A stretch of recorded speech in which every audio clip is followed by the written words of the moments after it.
வணக்கம் உறவுகளே, இன்றைக்கு நாங்கள் வே ஆஃப் விஸ்டத்தினுடைய இன்னும் ஒரு பதிவிற்காக இந்த இடம் திருகோணமலை கோணேசபுரி, அதாவது நிலாவலி போகிற வழியில் இருக்குது.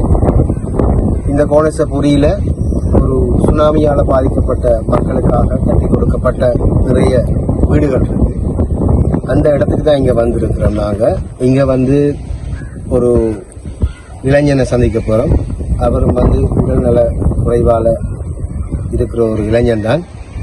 அவருடைய குடும்ப நிலைமைகளை எங்களுடைய புலம்பெயர் சகோதரங்கள் உங்களுக்கு நான் கொண்டு வர போகிறேன்.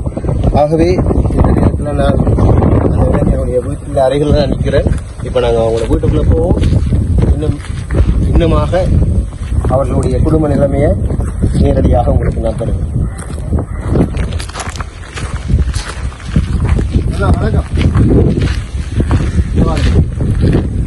காலையில் கால் பண்ணி சொன்னேன் வரேன். இப்போ டைம் ஆச்சு. அம்மா வணக்கம். அம்மா வணக்கம்.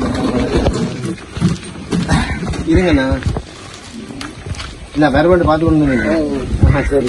வெளியே தொடங்கி போச்சு கொஞ்சம் வேலையா. நாங்கள் வந்த விஷயம் நான் உங்களுக்கு தொலைபேசியில் சொன்னேன். அதாவது நாங்கள் வே ஆஃப் விஸ்டம் ஒரு யூடியூப் சேனல்ல இருந்தால் வாரம். எங்களுக்கு உங்களை மாதிரி பாதிக்கப்பட்ட எங்களுடைய சகோதரங்கள், எங்களுடைய உறவுகளை தேடி கண்டுபிடிச்சி அவங்களுக்கு என்ன தேவை இருக்கின்றதை நாங்கள் புலம்பெயர் எங்களுடைய சகோதரங்களுக்கு நாங்கள் கொண்டு செல்லுவோம். எங்களுடைய புலம்பெயர் சகோதரங்கள் அதை பார்த்து உங்களோட நிலைமையை கருத்தில் கொண்டு அவங்களால முடிஞ்ச உதவிகளை அவங்க செய்வாங்க. அதுக்கு முதல் இந்த யூடியூப் சேனல்ல நான் உங்களுடைய பதிவுகளை மேற்கொள்றதுக்கு உங்களுக்கு முழு சம்மதம் இருக்காங்க. நான் இது கிடைக்காது என்று கவலைப்பட்டு கொண்டு நீங்க வந்ததே. நன்றி. நீங்க இப்படி ஒரு விஷயத்தை எதிர்பார்த்து கொண்டு இருந்திருக்கிறீங்க. சரி, உங்களுடைய உதவி இல்லாத நாங்கள் அதெல்லாம் எதிர்பார்க்கணும். ஆமா, உதவியே இந்த புலம்பெயர் சகோதரங்கள், புலம்பெயர் வாழ் மக்கள் உங்களை தேடி வருவாங்கம்மா. அதுக்கான ஏற்பாடத்தை நாங்கள் உங்களுக்கு செஞ்சு தரோம். நாங்கள் இடையில ஒரு கருவியா. எனக்கு சொல்லுங்கன்னா, உங்களுடைய முழு பெயர் என்ன? எனக்கு நடன சிங்காரவேல் சிவபாலன். நடன சிங்காரவேல் சிவபாலன். உங்களுடைய இந்த விலாசம்? இது ஜிபிசி 40 கோணேசபுரி. நாங்க இங்க தற்காலிகமாக இருக்கிறோம். இப்ப இடம்பெயர்ந்து நாங்க சொந்த யாழ்ப்பாணம் மயிலிட்டி. எப்ப இடம்பெயர்ந்து நீங்க? நாங்கள் அங்க இருந்து 89ஆம் ஆண்டு இடம்பெயர்ந்து. இடம்பெயர்ந்து யாழ் மாவட்டத்தில் பல இடங்கள்ல எல்லாம் இருந்து முல்லைத்தீவில இருந்து யுத்தத்துக்கு பிறகு இப்படி யுத்தம் முடிஞ்சு இங்க வந்திருக்கிறோம். இங்க இருக்கிறீங்க. நீங்க வேற யாரு? நானும் எனக்கு ஒரு இல்லாத மகன் இருக்கேன், டிசேபிள். அவர் இருக்கிற எனக்கு அம்மா. அம்மா அம்மா நீங்க அம்மாவா தான் இருக்கு. அம்மா உங்களோட பேர் என்னம்மா? என் பேர் கண்ணகை. கண்ணகை. கண்ணகை. ரைட். அப்ப இவரோட மூத்த மகனா அல்லது? இல்ல, ஆறாவது. மற்ற பிள்ளைகள் எல்லாரும் இருக்கணும். பன்னியில கல்யாணங்கள் கட்டி இருக்கணும். அங்கங்க இருக்கணும். ஒரு தரம் தொடர்பு இல்ல, கவலை கிடையில, பாக்கல. என்னோட பாக்குறேன்டா நான் என்ன இவரோட இங்க ஒரு உதவி இல்லாதவரோட அவரும் பெருத்தக்காரனே அவரோட வரோட. உங்களுக்கு இப்ப எத்தனை வயசு அம்மா? எனக்கு 86. 86 வயசு. சரி சரி. 86 வயசு அம்மாவை நீங்க தான் பாக்குறீங்க. சரி, அப்ப நீங்க என்ன செய்யறீங்க? நான் இவ்வளவு நாளும் சிறு தொழில் தான் செய்தேன். முதல் ஹோட்டல் வச்சு நடத்தினான் இயலக்கூடிய நேரத்துல, யுத்த காலத்துல எல்லாம் அங்க யாழ்ப்பாணத்துல அதான் இந்த தொழில் ஹோட்டல்ல. பிறகு இப்ப இந்த மூளையில ரத்த கசிவு ஆபரேஷன் நடந்தது 2018. சரி, அது என்ன தெரியா கோமாவில போய் அதுக்கு பிறகு கொஞ்ச நாள் கச்சான் வியாபாரம் தான் செஞ்சேன். நான் ரோட்ல வச்சு கச்சான் பழங்களை அதுகளை வச்சு வித்து வந்தேன். இப்ப கார்ட் பேஷன் தானே, கார்ட் வருத்தம், கிட்னி ஒன்று பழுது, மற்ற சீனிக்கு இன்சுலின் போடுறது, பிரஷர் இதுகள் எலும்பி நடக்கிறதுண்டா துப்புரவா இல்லாது அப்படியே படுத்த குடிசைண்டா சாப்பாடு மாதிரி குடிசைதான் போடுறேன். அப்படி அதான் ஒரு தொழிலும் இல்லை. அந்த கேம்பஸுக்குள்ள போய் பிள்ளைகள் கேம்பஸ் இருக்கு, டாக்டர் படிக்கிற பிள்ளைகள் ஒரு 8000 பிள்ளைகள் கிட்ட படிக்கணும். 12,000 பேர் கிட்ட வேலை செய்யுது. அதுக்கு அந்த சாப்பிட்டு கொட்டுற சாப்பாடுகளே அள்ளி கொண்டு கோழி 4-5 நிற்குது. அதை வளர்த்து கொண்டு வந்தேன். அது இப்ப அந்த மலைக்குள்ள முழு கோழி சேர்ந்து போச்சு ஒரு 5-6 கோழி தான் நிற்குது. அது வேற 25 கோழி நின்றது. அதுல இப்ப எல்லாம் சேர்த்து ஒரு 5-6 கோழி தான் நிக்குது. எல்லா கோழியும் சேர்த்து போச்சு மழையோட. நீங்க கோழியா வளர்க்குற நீங்க? இல்ல கோழி வளர்த்து கொண்டு வந்து நான் இதெல்லாம் எந்த இல்ல வேற ஆக்கள் இந்த பழசுகளா ஒன்னும் செய்யல. அப்ப ஒவ்வொருத்தர்கிட்ட கேட்டு வேண்டான் இந்த கூடுகள் வளர்த்து போட்டு எல்லாம் இதெல்லாம் இப்படியேதான் வேண்டினேன். இந்த கொண்டு வந்து தருங்கள் இந்த கூடுகளை எல்லாம் கொண்டு வந்து இந்த கோழிய நீங்க வளர்த்து உங்களுக்கு வருமானம்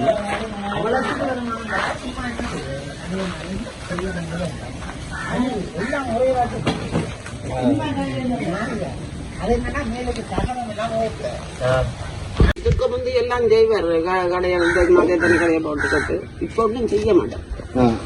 கோழி வளர்க்குறீங்க, இப்ப மழை பெஞ்சோன்னா கோழியில் செத்து போச்சு. திருப்ப கோழி வண்டி விடணும்.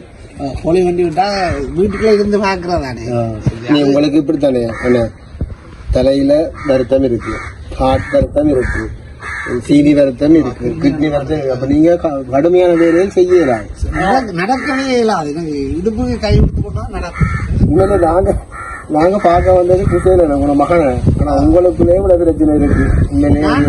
முதல்ல என்ன மாதிரி சாப்பிடணும் பொருளாதாரத்துலாம் போய் சயின்ஸுக்கு இருந்து செய்யறேன். அதுகளுக்கு தான் முதல் அந்த நேரமே 2500 ரூபா சம்பளம்.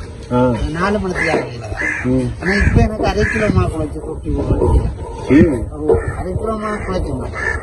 முதல்ல ஒரு நாளைக்கு 200 மா குழைக்கும்.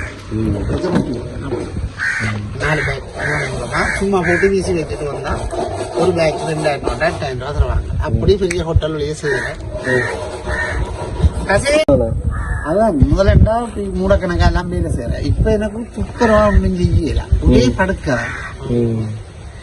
இப்போ ஒரு 4-5 வருஷமா தான் சாப்பாட்டுக்கு கேம்பஸுக்கு போறக்கே போன் அடிக்குங்க, சாப்பாடு கூப்பிட்ட போறேன்.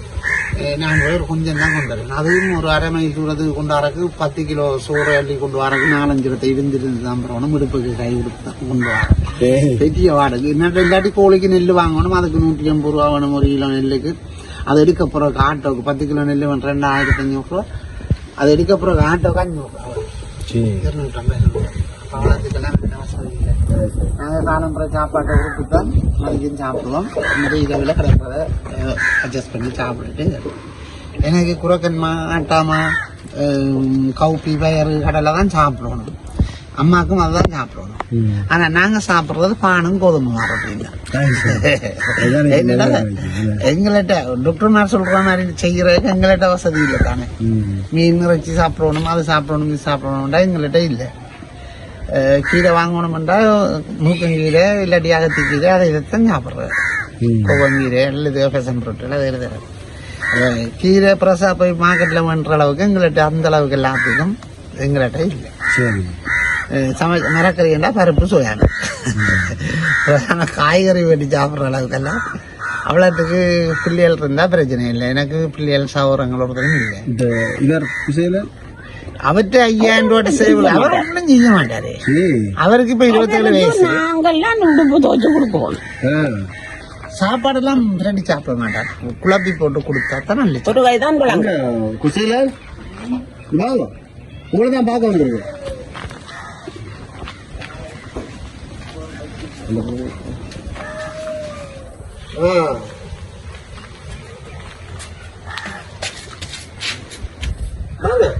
வருவீங்களா?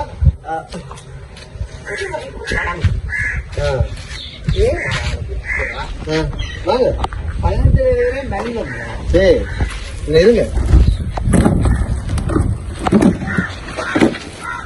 எப்படி சுகம்? நல்லா சுகம். நான் குதிரை கொஞ்சம் காய்க்கணும் எனக்கு. எத்தனை வயசு உங்க? சொல்ல மாட்டேன். எத்தனை வயசு அப்ப? உங்களோட பேர் என்ன? குசேலன். சரி, நீங்க இப்ப என்ன செய்யறீங்க?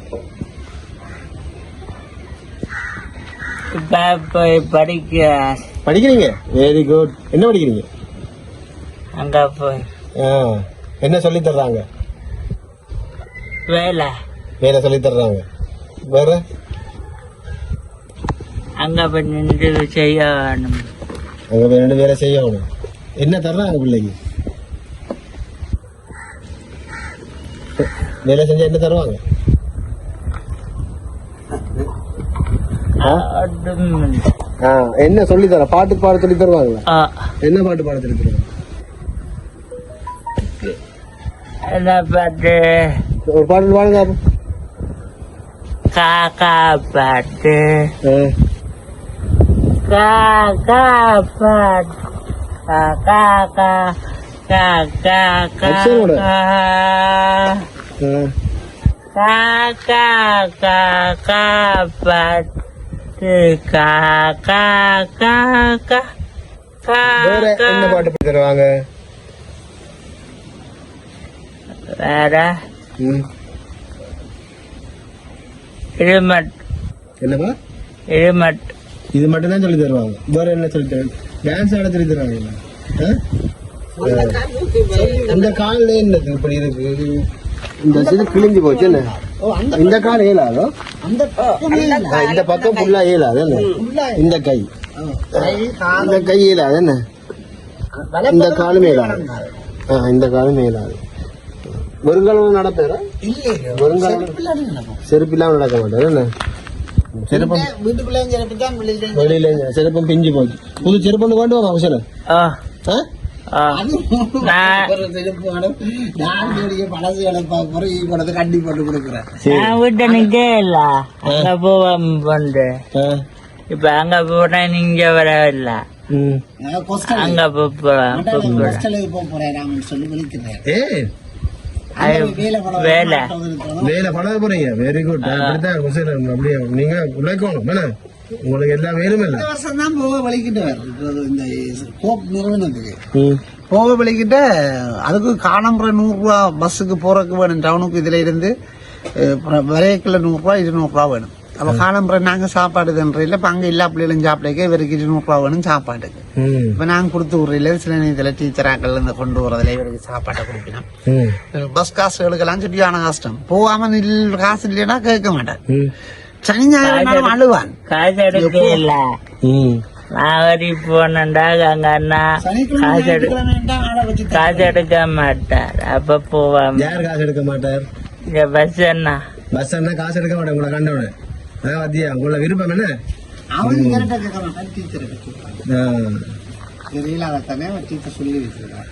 வேற என்ன பழகி இருக்கிறீங்க இவ்வளவு நாளும் பள்ளிக்கூடத்துல? உங்களோட பள்ளிக்கூடத்துக்கு பேர் என்ன? ம். சொல்லுங்க. பேட்டு சரியா? வேற வேலை செய்ய விருப்பமா குசேலனுக்கு? என்ன வேலை செய்ய விருப்பம்? என்ன நீங்க தண்டா நான் செய்ய ஆ. என்ன வேலை? இது கடை போட்டு செய்ய அது என்னது? செக்யூரிட்டி வேலை கதிரையில இருந்து செய்யற வேலையா? கதிரையில இருந்து செய்யற வேலை செய்வீங்க. சரி சரி. நீங்க சொல்லுங்க. இப்ப இவருக்கு என்ன வைத்தியம் பாக்குறீங்க? இவருக்கு எங்க வெளியில கொண்டு போய் செய்யற அளவுக்கு என்ன ஒரு வசதியும் இல்லை தானே. நான் முதல் கண்டி குடும்பம் ஸ்ரீலங்காவில காட்டாத ஆஸ்பத்திரி இல்ல. அப்படி வந்து யாழ்ப்பாணத்துல கல்யாணியம் ஒரு ஆள் வினோதம் இருந்த வண்டியும் பெரிய ஆஸ்பத்திரியில அவதான் இதண்டு பிறகு சொன்னா இனி குடிசை கொடுக்க வேண்டாம் அவருக்கு இதண்டு பிறகு 18 வயதோட அவருக்கு இந்த கிக்ஸ் வர நின்றுட்டு அதுக்கு பிறகு இப்ப கொஞ்ச நாள் இழுத்து நடக்க வலிக்கிட்ட இந்த வருஷம் தான் இந்த கோப்புக்கு விட்டது. அதாண்டு விட்டு போய் தண்டவர் இப்ப இருக்கிற வீட்டை பேரும். சரி. அப்ப அவருக்கு அவரை பார்க்கக்கூடிய ஒரு பக்குவம் இப்ப வந்துட்டு என்ன? அவர் தான் ஒரு வேலை செய்யணும். அவர் கலைச்சையில இருந்து எனக்கு விளங்க அறிவு வந்துட்டு உடுப்பு கழுவ மாட்டான். உடுப்பு கழுவ மாட்டீங்க?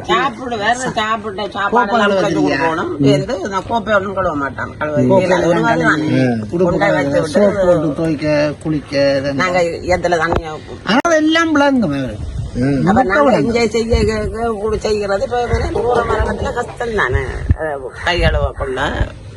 சரி.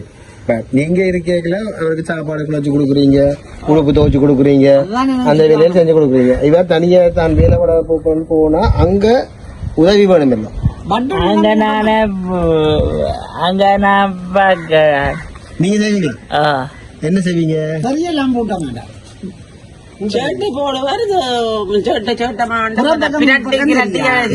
தெரியாது அத பிரட்டி எடுத்து போடணும் ஒன்று ரெண்டு பச்சை சிவப்பு இந்த கலர்கள் இந்த பிறப்பக்கம் முற்பக்கம் அதெல்லாம் இருக்கு போட்டுட்டு சரி பூட்ட மாட்டான் வெந்து சொல்லிட்டு கலத்தவ மாட்டான் நாங்களே போட்டு இவ்வளவு மண் போட்டோம் இல்ல பள்ளிக்கூடத்தால வர போன கிழமை கலத்தி விடுங்க கிட்ட வந்து நிப்பான் வெந்துட்டு எல்லாம் கலத்தி விடுவான். போன கிழமை கச்சேரியில ஒரு எக்ஸாம் ஒன்று நடந்தது. அதுக்கு இவருக்கு கருப்பு ஜீன்ஸும் கருப்பு ஷர்ட்டும் போட்டு கொண்டு வந்தேன் மட்டக்களப்புக்கு போறதுக்கு. இதுல மட்டக்களப்புக்கு அனுப்புறது எல்லாம் இந்த பிள்ளை செய்ய மாட்டேன். கொழும்புல இருந்து வந்து அந்த இன்டர்வியூ வச்சாரு. அதுக்கு கருப்பு போட்டுட்டு போவாரு உடுப்புகளை. நான் தான் எல்லாம் கழுவுறது இவரே இல்ல கழுவு வேறுக்கு துப்புறதுக்கு இப்ப இயலாது. கருப்பு ஜீன்ஸும் ஷர்ட்டும் பண்ணணும்னு சொல்லி இது அப்ப நான் போக வேண்டாம் ரெண்டுக்கு மற்ற ஷூவும் சப்பாத்தும் பண்ணணும் எல்லாத்துக்கும் ஒரு 8500 ரூபா வேணுமென்ற ஒரு டெய்லரை கேட்க சொன்னார். இல்லாமல் இருக்கிறேன் 8500 ரூபா வேணும். அப்ப யோசிச்சு ஒரு 4-5 பேர்கிட்ட கேட்டேன். ஒரு டைம் சரியில்லை நாளைக்கு சனிக்கிழமை போகணும். அப்புறம் இரவு பார்க்க ஒரு ஆள் போன் எடுத்து நான் கேட்டாட்ல ஒரு ஆள் சொன்னார் நான் காசு போட்டு விட்டுருக்கிறேன் எடுத்து வேணும். உடனே போய் டவுன்ல வண்டிக்கொண்டாலும் உடனே போட்டு கொண்டு போனேன். அப்படி அப்பா எவ்வளவு கஷ்டப்படுறது. நீங்க வேலை பழகி நீங்க முன்னுக்கு வரணும். நான் கூட்டிக்கொண்டு ஒரு நாள் போட்டோ உடுப்பு எங்க அந்த உடுப்பு போட்டோ எல்லாம் எடுத்துனீங்களா? டீச்சர் வச்சிருக்கிறேன். டீச்சர் போட்டோ எடுத்து வச்சிருக்கிறானே. சரி சரி. நான் கூட்டி கொண்டு போய் இவரை விட்டுட்டு அங்க டீச்சராக்களோட கூட்டி கொண்டு கச்சேரியில டீச்சர்கிட்ட பொறுப்பு கொடுத்து விட்டுட்டு நான் வந்து கச்சேரியில இஞ்சார ஒரு சைட்ல நான் படுத்துட்டேன். ஏன்னா இருக்கே இல்ல அவ நான் படுத்துட்டேன். அப்புறம் 9 மணிக்கு போனாங்க. அப்புறம் ஒரு 3:30-4 மணிக்கு எழுப்பிச்சினோம் வாங்க போவோம். சரி முடிஞ்சுதாண்டு அப்புறம் கிளம்பி வந்தேன். அங்க என்ன நடந்தது? அங்க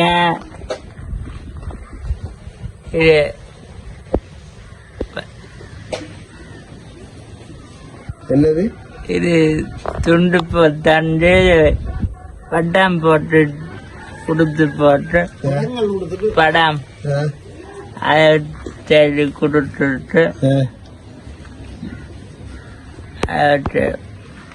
நீங்க படம் எடுத்து கொடுத்தீங்களா? பரிசு தந்தவங்க இல்ல அப்ப சரி என்று போய் சொன்னவங்களா? படத்தை கொடுத்துட்டு கலர் சீட்டை சொல்றாங்க. படத்துல கலர் அடிக்க சொன்னவங்களா? நீங்க கலர் அடிச்சீங்களா? என்ன கலர் அடிச்சீங்க? சிவப்பு கலர் அடிச்சீங்களா? சரி சரி சரி. அப்புறம் இப்ப இவருக்கு பள்ளிக்கூடத்துல படிக்க போறோம். அங்க போய் வந்து பிள்ளைகளோட இந்த அப்ப ஒரு பாட்டு ஒன்று பாடுங்க காக்கா பாட்டு அது பாடுற. நீங்க வேற ஒரு பாட்டு ஒன்று பாடுங்க. டீச்சர் சொல்லி தர வேற ஒரு பாட்டு பாடுங்க பாப்போம். இல்லையா வேற என்ன சொல்லி தர்றாங்க? வேற என்ன சொல்லி தர்றாங்க? டான்ஸ் தெரியாது. காலத்துக்கு செய்ய மாட்டேன். இவரை கால் மேலாதானே காலத்துக்கு செய்ய மாட்டேன். இனி எப்ப பள்ளிக்கூடம் மிஸ் எனக்கு? நீங்க எப்ப போன் எடுத்தா டீச்சர் சொல்லுவாங்க பள்ளிக்கூடம் இல்லையண்டா இங்க இருக்கேடா 1000 விடிய போகணும் என்றால் விடியப்புறம் 4 மணிக்கு எழும்பி குளிச்சுட்டு நிப்பான் போற கண்டு 7:45 தான் பஸ். அதுக்கிடையே தேத்தண்ணி குடிக்க மாட்டான் தண்ட மாட்டான் கரைச்சல் படுத்தி கொண்டு நான் எனக்கு எழும்பில அவள் பள்ளிக்கூடத்து போறது அவ்வளவு ஆர்வம். குளிச்சுடுவான் இந்த மழையாந்தான் எங்க டூர் போகணும் அதுதான் சொல்லி டீச்சராக வந்து தண்ணி தண்ணி எடுத்து இன்றைக்கு தண்ணி எடுத்து வச்சுதான் நாளைய பள்ளிக்கூடத்துக்கு போறேன். அவ்வளவு ஒரு ஆர்வமான ஒரு படி. என்ன ஆர்வமான நாள் என்ன குசையில நீங்க ஒரு படிப்பு இவங்களுக்கு ஏத்த மாதிரியான அந்த அறிவுக்கான விஷயங்கள் தான் அவங்க சொல்லி கொடுப்பாங்க. இவருக்கு என்ன விளாங்கு இவரால் என்ன செய்யணும்ன்றதுக்கு ஏற்ற மாதிரி தான் இவர் சொல்லி கொடுப்பாங்க. டீச்சராக உண்மையில 2 பேருக்கு டிசேபிள் பிள்ளைகள் இருக்கு. ஆனால் அதுகள் இவையோட மினக்கிறத பார்த்தா உண்மையில தரையெல்லாம் கிருக்கும் அப்படி. சரி சரி சரி. குசேலன் உங்களுக்கு என்ன வேணும்? என்ன ஒன்றும் பண்ணாமல் சொல்றீங்க? உங்களுக்கு நீங்க வடிவான பொடியன் பள்ளிக்கூடத்துக்கு போறீங்க, அப்போ உங்களுக்கு ஒண்ணு போடாமா? பள்ளிக்கூடத்துக்கு பிறகு பஸ் காசு வேணும். பஸ் காசு தாங்க. பஸ் காசு தரவா? சரி, நான் வேற அது மட்டும் தான். அது மட்டும் தந்தா சரி, பள்ளிக்கூடத்துக்கு போய் படிப்பீங்க. சாப்பாட்டுக்கு நீங்க சாப்பாட்டுக்கு என்ன சாப்பாடு வேணும் என்ன? படிச்சு போட்டு என்ன செய்ய போறீங்க? நாங்க போய் போவோம். இப்போ ஒரே கேட்கிற செக்யூரிட்டி வேலைக்கு சேர்த்து விடுங்க. ஹாஸ்பிட்டல்ல சரி, கிளினிக் கூட்டி கொண்டு வரும். அதுக்கு நான் போவோம். உங்களுக்கு என்ன வேலை செய்ய விருப்பம்? இதுக்கு கதை போட்டு கதிரை போட்டு இருக்கிற வேலை. சரி பாப்போம், குஜலன் உங்களோட படிப்பு முடியட்டும் சரியா? கதிரை போட்டு இருந்துச்சு என்ன வேலை இருக்குன்னு உங்களுக்கு பார்த்து அதை ஏற்பாடு செய்வோம் என்ன? சரி. அண்ணன் பிறகு அம்மாட நிலைமை என்ன மாதிரி? உங்களுக்கு கிளினிக் இருக்கோ?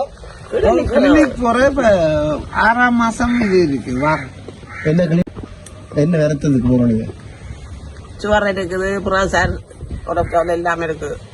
அதை விட 25 வயதுல இருந்து வந்த முட்டு வருத்தம் அதுதான் கூடுதல். இப்ப எனக்கு முட்டு இருக்கிறது ஒரே ரம்முழுத்த வழிதான். சரி, ஆஸ்பத்திரிக்கு போய் வருவீங்க? இல்ல இல்ல போகலாம். ஆட்டோ காசு வேணும்.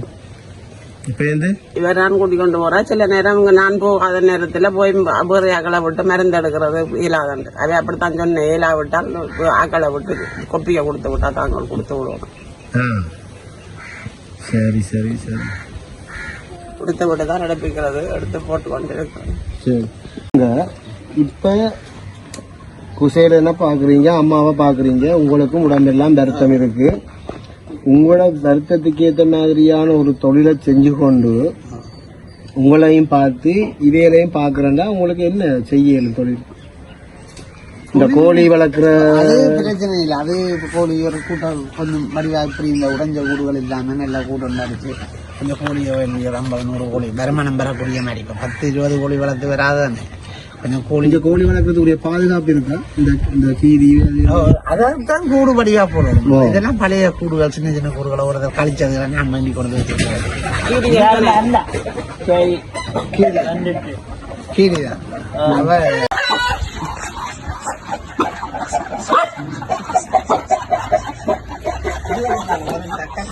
அப்படியா?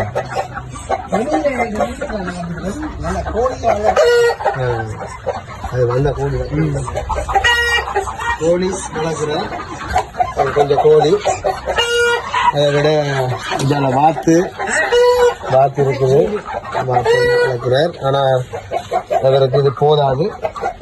இன்னைக்கு வந்து இதுக்கு ஏற்ற மாதிரியான உதவியை ஏற்படுத்தி செய்யணும். அப்போ நீங்களே பார்த்துருக்கீங்க புலம்பெயர்வாழ் மக்கள். நான் இந்த விஷயத்தில் நேரடியாகவே நீங்கள் பார்க்கணுன்றதுக்காகத்தான் நாங்கள் இவ்வளோ தூரம் வந்திருக்கிறோம். இந்த குசேலன் என்ற இளைஞருக்கு வந்து தான் தொழில் செய்யணும் என்ற ஆர்வத்தை நான் பார்க்கணும். இப்போ அவருக்கு உடலில் ஒரு சில குறைகள் இருந்தாலும் தான் இருந்து கொண்டிருந்தாலும் வேலை செய்ய வேணும், தான் உழைக்க வேணும் என்ற அந்த எதிர்பார்ப்பு மிகவும் வரவேற்கத்தக்கது. அதுக்கு அவர் ஒரு சில பயிற்சிகளை செய்து கொண்டிருக்கிறார். இங்கே இருந்து இது வந்து நிலாவலிக்கு கிட்ட, திருவோணமலை மாவட்டத்தில் நிலாவலி கிட்ட இருக்கிற கோணேசபுரி என்ற ஒரு பிரதேசம். இங்கே இருந்து டவுனுக்கு கிட்டத்தட்ட ஒரு 15 கிலோமீட்டர் போக வேண்டி இருக்கு. அதுக்கு ஒரு நாளையும் பஸ்ஸில் அவர் தான் போய் வர்றார். அவர் ஒரு டீச்சர் என்று சொல்லி ஒரு பெண்மணி கூட்டிக் கொண்டு போய் வர்றாங்க. ஒரு நாளைக்கு காலையிலையும் மாலையிலையும் 100 ரூபா 200 ரூபா தான் அந்த பயிற்சிகள், தான் இயங்கக்கூடிய பயிற்சிகளை முடித்து தான் வேலை செய்யணும். உண்மையிலேயே இப்படியான ஒரு இளைஞனுக்கு இருக்கிற இந்த ஆசை ஏக்கம் வரவேற்கத்தக்கது. ஆகவே வே ஆஃப் விஸ்டம் புலம்பெயர்வாழ் சகோதரங்கள் உங்கள்கிட்ட இந்த விஷயத்தை கொண்டு வரோம். நீங்கள் மனம் உகந்து நீங்கள் பார்த்து நீங்கள் இவங்களுக்கு உங்களோட நேசக்கரங்களூடாக ஏதாவது உதவி செய்யணும் என்று உங்கள்கிட்ட நான் கேட்டு நிற்கிறேன். மேலும் இந்த தகவலோடு நாங்கள் இந்த இடத்தை விட்டு வெளிக்கிட போகிறோம். ஆகவே இன்னும் ஒரு சந்தர்ப்பத்தில் நாங்கள் இன்னும் ஒரு விடயங்களை உங்களுக்கு நேரடியாக கொண்டு வருவோம். போகிறதுக்கு முதல் அந்த அண்ணாக்கு குசேலனுக்கு வே ஆஃப் விஸ்டத்தினூடாக எங்களால் இந்த ஒரு உதவியை நான் செய்யணும். ஆகவே அதை நாங்கள் இப்போ பார்ப்போம். குசேலன் நாங்கள் வெளிக்கிட்டு போயிட்டு வரோம். சரிதானே? நீங்க நல்லா படிக்கணும். நீங்க பஸ்ல போய் வரன்னு சொன்னீங்கல்ல, பஸ்ல போய் வர்றதுக்கு காலையில சாப்பிட்றதுக்கு மாமா வந்து உங்களோட அப்பாட்ட சின்ன ஒரு பண உதவி ஒன்று கொடுக்குறோம். சரியா? உங்களோட அப்பா தருவேன். ஆனா இந்த சின்ன உதவியை நீங்க வச்சுக்கொள்ளுங்க. இது வந்து நாங்க வே ஆஃப் விஸ்டம் யூடியூப் சேனலால வந்து உங்களை சந்திக்கக்குள்ள இந்த நிலைமைக்கு எங்களால் ஒரு சின்ன உதவி.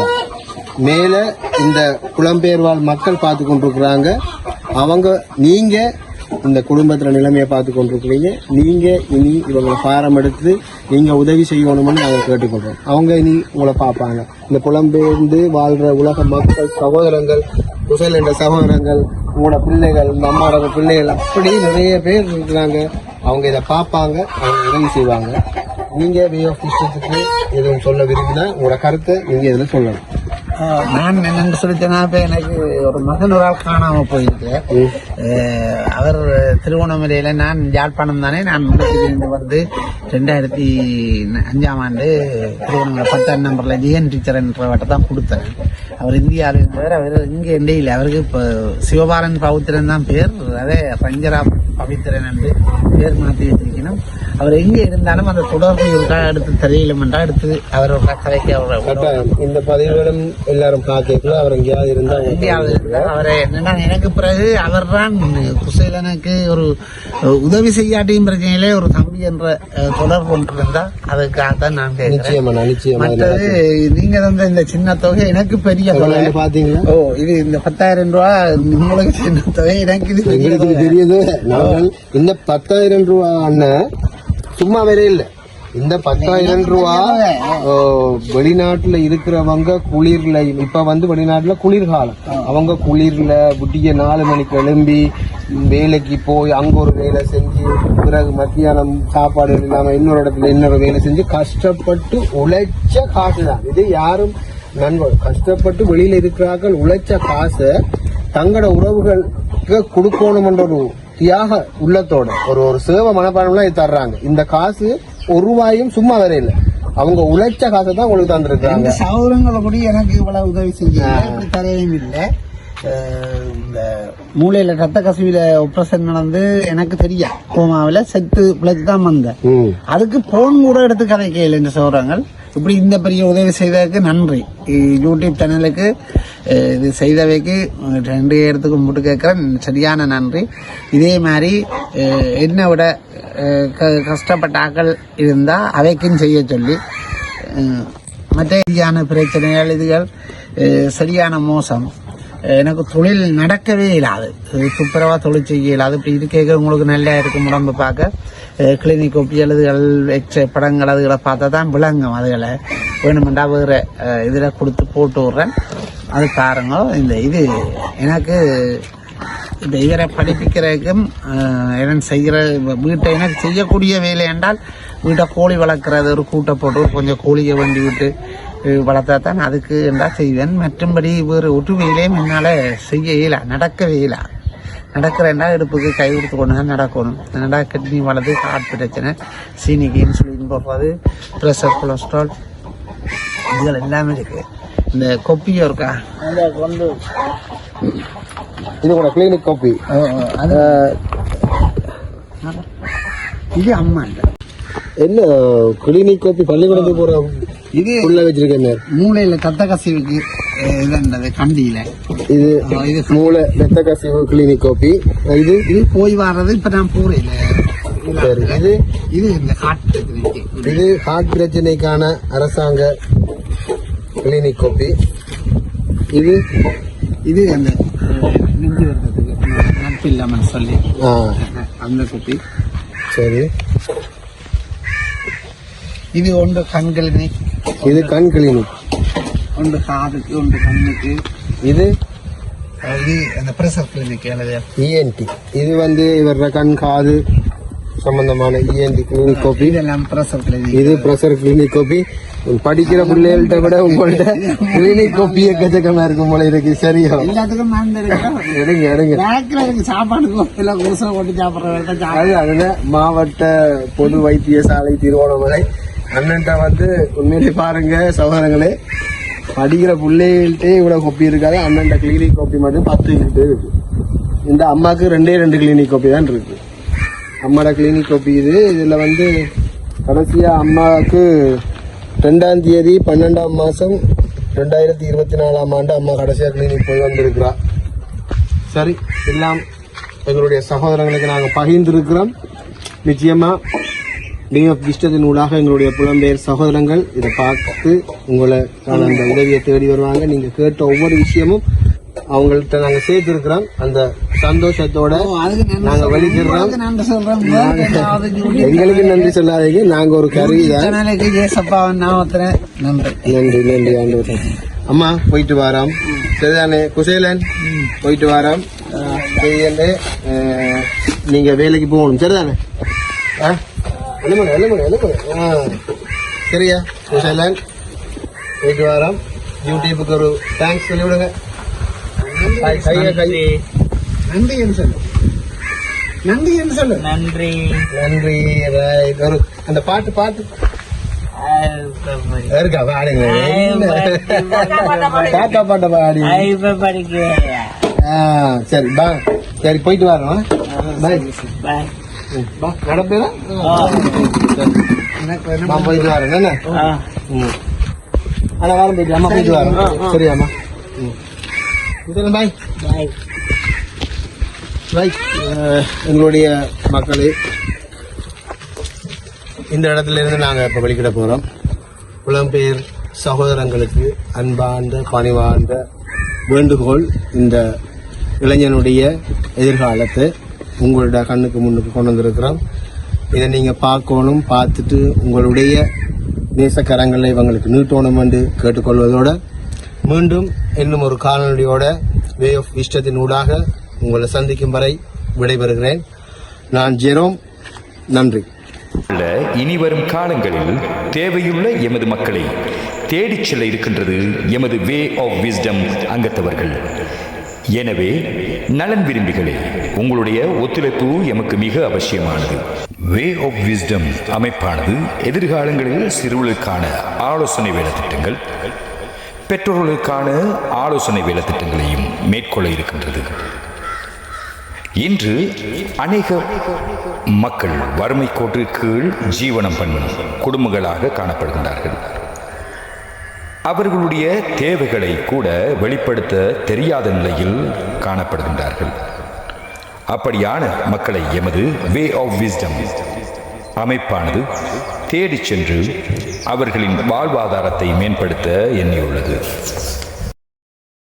எனவே எமது வே ஆஃப் விஸ்டம் அமைப்பை சப்ஸ்கிரைப் செய்யுங்கள், லைக் செய்யுங்கள், உங்கள் நண்பர்களுக்கு ஷேர்